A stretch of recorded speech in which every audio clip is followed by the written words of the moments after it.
Back again to moving the finger during tashahud. In the prayer, we classify the salah into arkan, pillars, which if you miss any of them, the entire prayer is invalid and you cannot make it up. And wajibat, mandatory acts, which if you miss any of them, you may make it up, and of course, you fix that by sujood al-sahw, as we discussed before. There are sunan, which if you miss out of forgetfulness, it does not affect the validity of your prayers.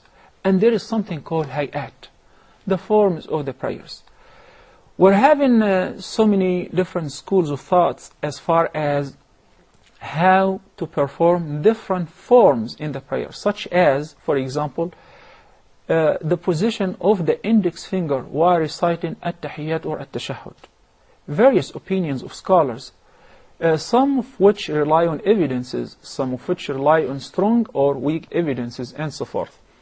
According to the hadith which is narrated by Wa'il ibn Hujr, may Allah be pleased with him, he narrated that the Prophet ﷺ used to move his finger while yad'u biha, while making supplication.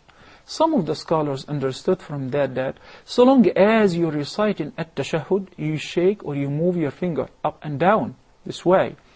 Why? Because the at-tahiyyat is all about supplication. So the word yad'u biha, he supplicates with it, that is applicable and it applies to every single phrase or verse of at-tashahud.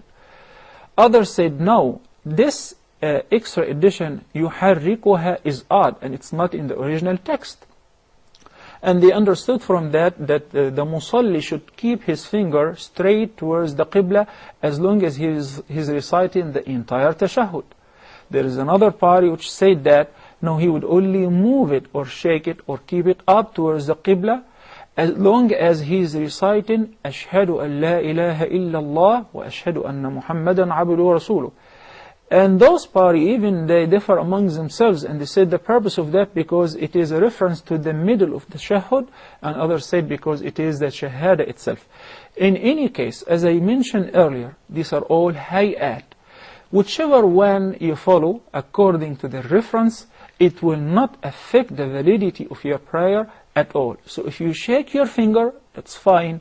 And if you don't, according to the reference of another school of thought, another scholar, and you see another person next to you praying without shaking his finger, without moving his finger, you should not make a conflict or a fight out of that. Rather, this is fine and this is fine, inshallah.